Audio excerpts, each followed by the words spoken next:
Hello everyone and good afternoon po sa ating lahat. Today is Wednesday, kalagitnaan ng week, May 26, 2021. So, hello sa inyo and magandang tanghali. Tama ba? Yeah, tanghali nga. Tanghali nga naman ngayon. So, excuse me. Yan. Sige. So, intay lang ako siguro 1 more minute tapos we will be starting up. Mhm.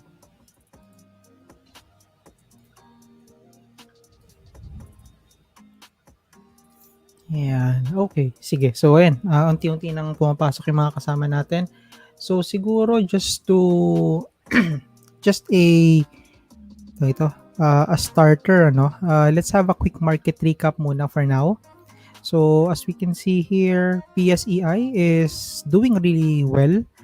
Up tayo ng almost 175 points or about 2.82%. So PSEI is at 6,371 level na, no? Mukhang malaki yung jump na ito compared doon sa mga previous days na nasa average lang natin nasa 6,200 or below, 'di ba? So this is really good news with a relatively good value turnover as of the moment na nasa 5.5 na. So siguro by end of the day, makikita natin 'tong mga nasa 6 point something or above 6 billion. So hopefully, no. Advancers are taking the lead, 137 versus 74 decliners and only 48 unchanged, no? And ito yung matindi. Net foreign natin 4 billion. 4 billion. Wow. 4 billion ang ating ang net foreign sale natin versus 2 billion lang. So grabe yung bentahan ngayon ng foreign Almost nag times 4, 'di ba? Tindi. Now on the stat sheets, we can see here top gainer natin DWC, 50 up siya ng 15%, followed by ATNB, Concepcion, PBB, P-Gold is also here, up ng 8%, ECP, MA, SOC, MM, and the rest. While on the worst losers naman, we are seeing here si MABI, OV, FAF, even Green is down by about 5%. Wow, okay. 7, MWP, Heaven, and the rest. Ayan. So far, ito yung kalagayan ng market natin. Medyo mix, no? Kasi in terms of the index, maganda yung movement. Excuse me. However, there are some na medyo hindi rin kagandahan, no? Especially yung mga nasa worst losers o sa mga nasa loser side ng market. So, ayun. Now, let me have a quick check muna ng ating comment box. Patiin lang natin yung mga kasama natin. Hello, Jason. Good afternoon. Angelo, Alex, Drexel. Si Jason ay buti ka pa. Mayroong palitson. Sana all. James, Edgar, ano yung catalyst today? Bakit ang mga CPSE? Actually, yun nga rin ang pagkataka ko Naghahanap ako ng news pero wala pang clear for me Baka may hindi pa ako nakikita. No? Pero, ganun talaga. Diba? At least masayang tingnan, di ba? Green ang market natin today. Yan. Timothy, Jingle, Aldon, Kathy, Connie, hindi. Na-late lang. Kumain pa kasi ako. Bumalik lang ako agad. Glenda, Kay, it's too early to say, no? Kasi ano lang to, kumbaga nagkaroon lang ng rally today. So it's too early to tell, no, if babalik na or magsa-start ang bull run. Tim, good afternoon. Yun ang magandang i-check pero we'll see, no? Kung hindi naman siya breakout, tama ba?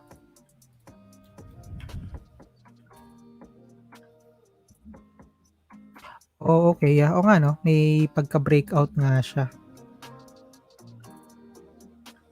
Pero yeah, sana magtuloy-tuloy, no? Sana magtuloy-tuloy. Para at least masaya lahat. Hello, Gerson. LJ. Oo, I agree with you. Albert. Benedict. Lizalde. Wena. Cheryl. AJ. Ayan. So, lahat sa inyo, medyo marami na pala. Ayan. Sino pa ba? Ayan. Okay. Naghahanap ako, no? Teka lang ah.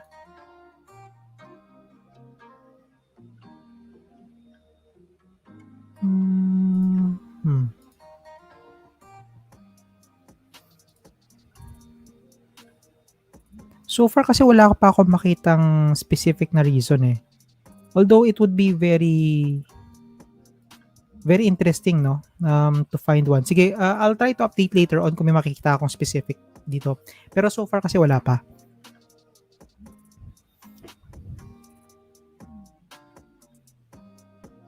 Okay. Now, let's look at the ano muna, no? Disclosure tayo.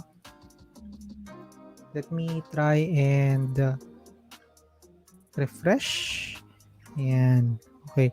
Now, again, pagdating sa disclosure or sa edge, usually, ang lagi ko pinupuntahan ay ito, yung mga most viewed, no? Dahil madalas doon yung ano nun, doon nakikita yung mga significant ones. Yeah. So, for example, for today, ito, si Tech, May 26. Ayan. Okay. So, Tech is ramping up the 5G antenna. This is after the awarding noong US auction for the mid-band frequency, no? Way back 2021 pa, pero it took a while for them to do this dahil sa mga regulatory requirements, no? But then it appears na mukhang magtutuloy-tuloy sila, no? Now let's have a quick check. Meron bang effect sa market or sa K-Tech itong news na ito? And flat. Up naman talaga siya kanina, no? So, umabot nga siya ng 5.82 or 5.83. No? Yun nga lang, bandang dulo, medyo nag-subside siya ng konti. Yan. Pero yeah, this appears to be, well, since the news is a good news, then nagkaroon ng magandang movement siya kanina. Yun nga lang, umatras eh. Ganun talaga.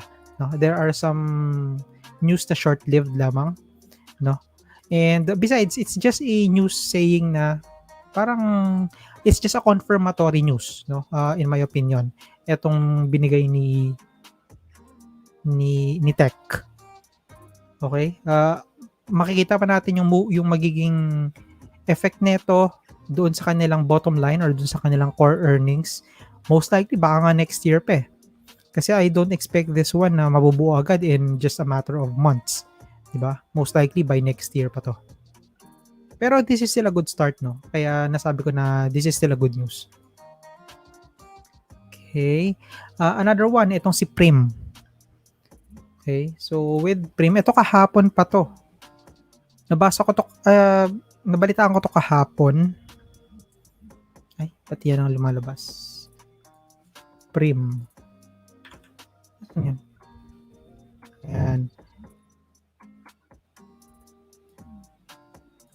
So, ito yung kahapon na part. Yan. Okay. So, basically, there is another MOU with RYM Business Management Corp and PCMC. You know? So, sila talaga ng MOU. Now, sino ba itong si RYM Business Management? Ano bang meron sa kanya? Ayan. So, the MOU with PCMC is intended to implement the plan of the corporation to enter the media and broadcasting sector. Pending transaction with the New Era, it is not affected by this MOU and New Era has no objection to execute of this MOU. Okay. Now, ano ibig sabihin na to? Remember last February yata? no? There was also a disclosure from Prime Media Holdings na they are also on MOU with New Era Empire Realty Corp. Okay, so meron na nun before. Tapos ngayon, pumasok ulit si Prime Media sa another MOU with RYM. Sorry, with PCMC. No? Tapos sinasabi na rito is that okay lang daw kay New Era na pumasok si PCMC. 'Di ba? For me medyo may konting hindi sinasabi dito ang Prime Media. I mean yung Prim, no? Kasi remember the MOU that we had noong February ba March, basta meron kasi yan parang 90-day na parang moratorium wherein kailangan nilang each magkakaroon ng parang ano yun, background checks, no? Hindi ko maalala yung proper term doon. Teka ha. Ayun, due diligence. Ayun. So, meron siyang 90-day due diligence. No? Yun nga lang, after nun, wala nang ibang news about kay New Era. No? Now, this is, again, parang speculation lang on my end. No? Hindi kaya ang ibig sabihin nito is that PCMC is now the new company na nililigawan nito ni Prime Media Holdings and maybe New Era is already out of the picture. Again, walang confirmation if they are still in or they are still out. Kung babasahin natin at least piece by piece dito sa ano na to, they are just saying na the pending transaction with New Era is not affected by this MOU, which is ito yung medyo dito ako nagkaroon ng original na parang concern, no? Kasi it appears that New Era Realty and PCMC have the same offering. 'Di ba? So, yun lang. I could be wrong, no?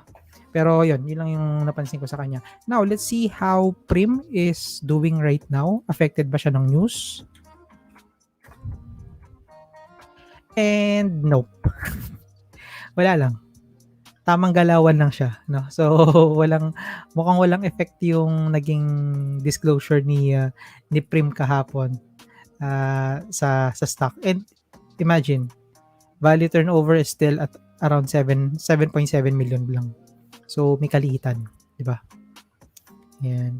Okay. So, having said that, let me go back. It's already 12:52, no? So, ano muna ako? Check muna ako sa comment section. Baka may mga specific na questions.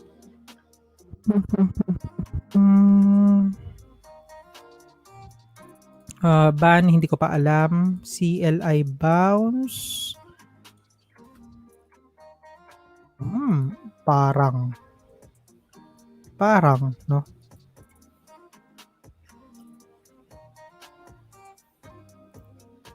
Mukhang meron.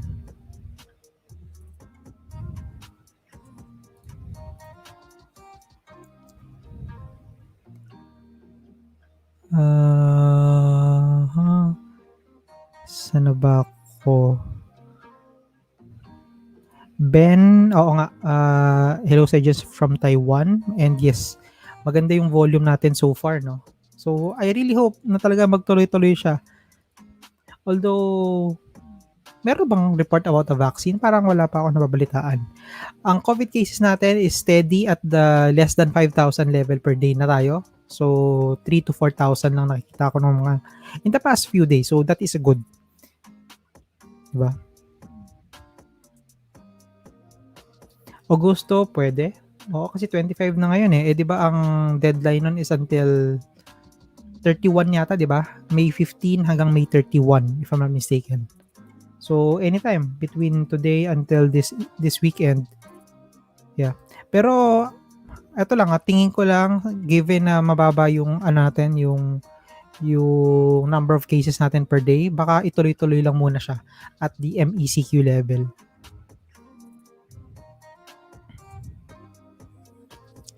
Karen watching Converge sa 5 minutes, laging tinetest ang 19.4 area pero hindi nilulusot. Pwede na kaya pumasok at that price or wait pa muna? Karen, depende, no? A 5-minute chart, masyadong short. It's too, ano sa akin yun, too short of a, tawag ito, time frame, no? Yung 5 minutes. So, I may not be the best person to give guidance or advice sa mga ganyang klase ng ano, ng time frame. Baka nga, Paul. Pero, ayan. Sige, let's have a quick check. No? Hindi, 12:54. Sige, mamaya-maya konti. Pero panoorin natin kung ano yung nangyayari sa PSE ngayon. Yan, para masilip lang natin maya-maya. Gary, ang ganda ng market ngayon. Sana naman di scam run. Scam talaga? Ayos Pero yeah, sana magtuloy-tuloy, no?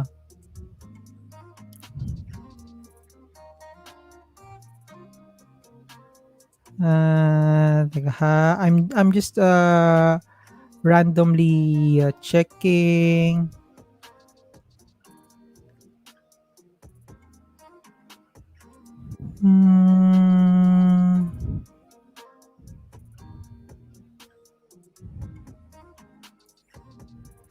PSEI is up.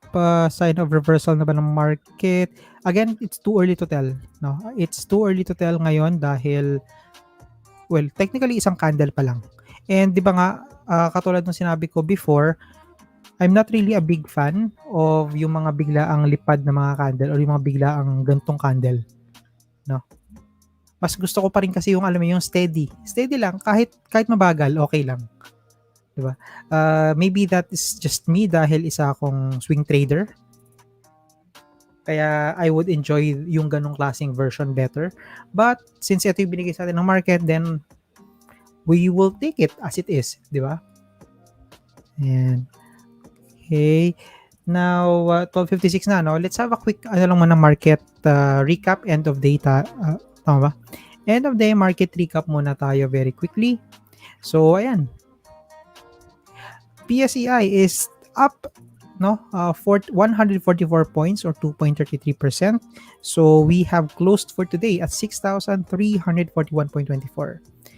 Now, ang ating advancers almost doubled yung decliners at 140 versus 74, while the unchanged remains at 47.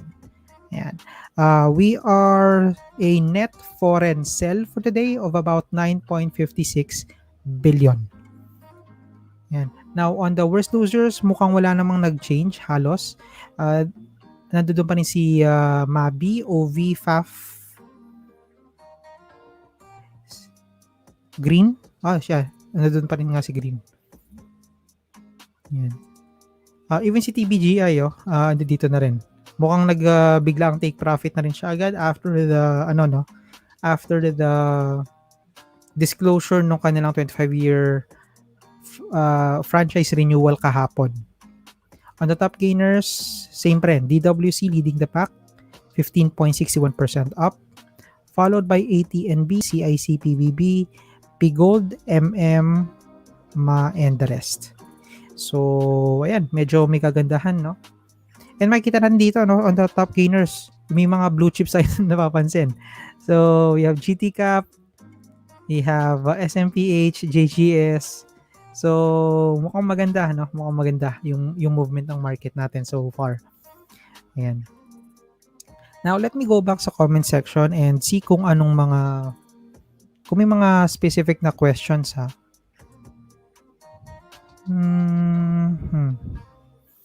Jonathan, did you average daw sa DDMP after the IPO? Nagdagdag pa po ba kayo? Yes, I did. Nakabili ako at 199. Tama ba? Hindi.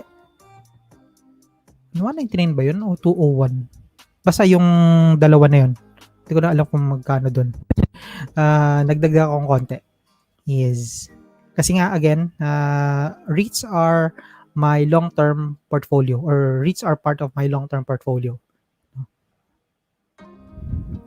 Aria, wait for confirmation candle by the end of this week to confirm the reversal, just like in cryptos.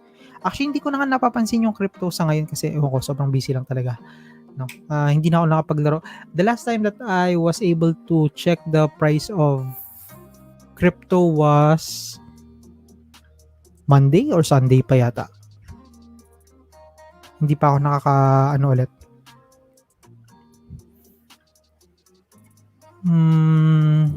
Ano po ang MSCI, sir? So MSCI is is an organization actually, no? Na MSCI. Ayan. Ayun. So it is an American finance company based in New York na nagpo-provide ng equity, fixed income, hedge fund, blah blah blah sa market, no? So anong ibig sabihin nito? Let's say for example, kunwari lang isa akong taga Canada for example. Ayan. So if I'm a Canadian national and gusto kong mag-diversify ng portfolio, no? So I wanted to buy, let's say, mga stocks sa Philippines. Kaso hindi naman ako taga Pilipinas and I don't have time para pag-aralan pa yung Philippine market, no? So what are my options? Dito po mapasok si MSCI, no? Not just for MSCI, we have also seen FTSE, FTSE, no? Na may gantong klase ng offering din, no? So what does MSCI do? Ang ginagawa nila is gumagawa sila ng parang, if you're familiar with mutual funds, no? So they are looking for pulling the names of the companies na tingin nila pasok doon sa isang category nila, no? They have different categories. They have the standard, they have the small caps, large cap, mid caps, mga ganun. So pagpasok yung isang company doon based on their analysis, then ililista nila yon, no? Now, saan papasok doon saan ako papasok doon as a Canadian national, no? So either I will look for hedge funds or mutual funds sa Canada, sa country ko or kung nasaan ako, who are following yung MSCI na listing, no? That way, magkakaroon ako ng exposure sa Philippine market. Okay? So, that is one of the reasons why kapag merong mga changes doon sa MSCI, nagkakaroon din ng parang, this also serves as a catalyst, no? Specifically doon sa mga specific stocks na mapapasama or matatanggal, no? Pero usually, at least in the past 48 months, hindi naman ganun kalakihan yung nagiging effect niya sa market, no? Or I mean sa stock price. So take that into consideration. For Faye, recently lang ako nanonood, mga last month lang yata. Pero pwede ko bang tanungin anong meaning ng net foreign sell na sinasabi mo and what does it imply sa Philippine economy? Okay, this is a good question, no? Kasi let me go back Yan. So, what is net foreign? Net foreign is ito yung mga, maghahanap tayo ng mga example. Ito ng AGI, ayan. Okay. Kasi 'di ba, sa market natin, we have two types of players. We have the locals and we have the foreign. Okay? Now, sa local is tayo 'yon. Mga retailers. Tayo yung local. Now, we also have foreign investors. Paano mo lalaman? Depende sa broker mo pero for example, here kay First Metro, nakalagay dito 'yon. So, local, LCL, foreign, FGN. Okay? So these are the foreign na nakakabili ng Philippine stocks. Okay? Now, if there are more buyers na foreign, then makikita natin yan na yung buy is dapat mas malaki. Pero syempre, just like locals, they can also buy or sell, di ba? But then, for now, at least on this one, we are seeing na on the sell, 9.6. So, ibig sabihin nito, mas maraming foreigners ang nagbenta kesa sa bumili na nasa 3.2 lang. Teka, tanggalin ko muna yung ayan, para mas makita mo siya. Ayan. So, ayun. On the net foreign buy, ito yung amount in value nung mga bumili na foreigner. On the sell naman is ito yung mga nagbenta. No? Bakit ko sila hina-highlight? Or hindi naman ako, di ba? Obviously, even the brokers are highlighting it. Why? Kasi we all know that foreign has bigger capital compared sa ating mga locals. Local entities even, no? Mas malaki pa rin yung foreign. That's why even until now, the the brokers are still trying to analyze yung movement, yung foreign flow nung mga or yung flow ng mga foreigners in terms of buying and selling. And okie dokie. So I hope na mas malinaw siya sa ngayon. Um,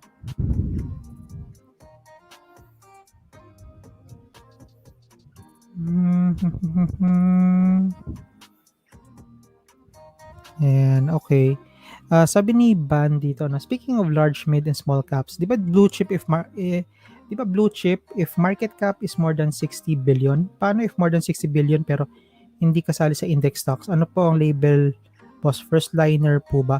Okay, let me clarify this one ha.